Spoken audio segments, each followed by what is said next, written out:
Club তৈরির জন্য জমি জবরদখলের চেষ্টা আর আপত্তি জানানোয় বাড়িতে ঢুকে মহিলাকে মার, নদিয়ার ধানতলায় শ্লীলতাহানিরও অভিযোগ উঠছে। আমাদের সঙ্গে রয়েছেন প্রতিনিধি রঞ্জিত। রঞ্জিত, ঠিক কি ঘটনা? জমি জবরদখল রুখতে গেলে মহিলাকে মারধর করার অভিযোগ উঠছে, কাদের বিরুদ্ধে অভিযোগ? দেখো, আক্রান্ত মহিলা যেটা অভিযোগ রয়েছে, মাঝে মাঝেই তার কাছ থেকে আগে ভয় দেখানো হতো, তাকে মারধর করা হতো, টাকা নেওয়া হতো, এমনকি নতুন করে যে সূত্রপাত সেখানে যে তার যে বসত বাড়ি রয়েছে আরঙ্গড় রেল স্টেশনের পাশেই যে রেল লাইনের ধারে, সেখানটা তার বাবার বাড়ি থেকে পাওয়া জমি, সেখানে তিনি পাকা বাড়ি তৈরি করছিলেন। সেখানেই বাদশাদে স্থানীয় কয়েকজন তৃণমূল কর্মীর বিরুদ্ধে অভিযোগ যে সেখানে তারা ক্লাব ঘর করবে, তার জায়গার মধ্যে ক্লাব ঘর করবে। এই নিয়ে কিন্তু বাধা সৃষ্টি দিলে মহিলাকে বেধড়ক মারধর করা, এমনকি তাকে শ্লীলতাহানি পর্যন্ত করার অভিযোগ ওঠে। পাশাপাশি মহিলাতে থানায় যেতে না পারে তাকে গৃহবন্দী পর্যন্ত করে রাখার অভিযোগ ওঠে। এরপরে প্রতিনিধির সাহায্য নিয়ে তিনি হাসপাতালে যান এবং সেখান থেকে আরমঘাটা ফাঁড়িতে অভিযোগ দায়ের করেন। এখনো পর্যন্ত অভিযুক্তরা অধরা রয়েছে এবং এই নিয়ে রাজনৈতিক চর্চাও শুরু হয়েছে। তবে মহিলা যেটা অভিযোগ রয়েছে যে তার নিজের জায়গাতে ঘর করতে বাধা দেয় স্থানীয় কয়েকজন তৃণমূল কর্মী, তাদের বিরুদ্ধে কিন্তু মূলত অভিযোগ। ধন্যবাদ।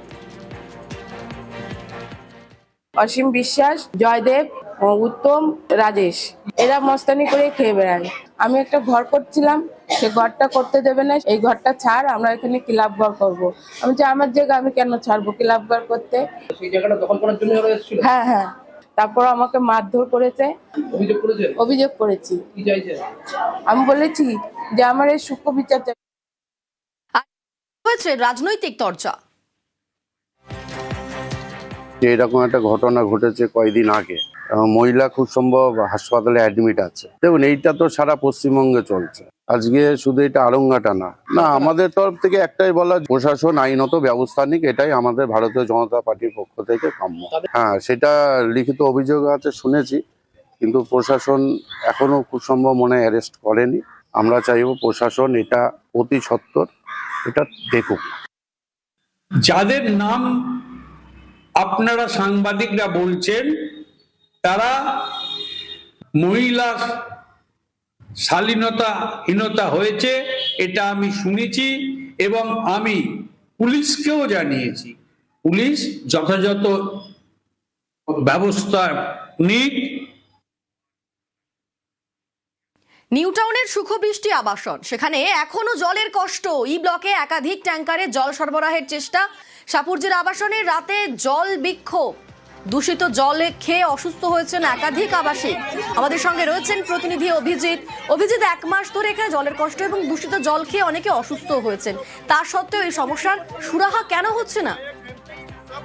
পর্যন্ত সমস্যার সমাধান হয়নি। এনকেডিএ কর্তৃপক্ষ তারা জানাচ্ছেন যে দ্রুত সমস্যার সমাধান করার চেষ্টা করছেন, কারণ এই পানীয় জলের সঙ্গে ড্রেনের জল মিশে যাচ্ছে, এমনটাই একটা অভিযোগ আবাসিকরা করেছিলেন। এবং এই সাপুরজি সুখবৃষ্টি আবাসনের বেশ কয়েকশো মানুষ, 600 মানুষ তারা এই অসুস্থ হয়েছেন পর্যায়ক্রমে।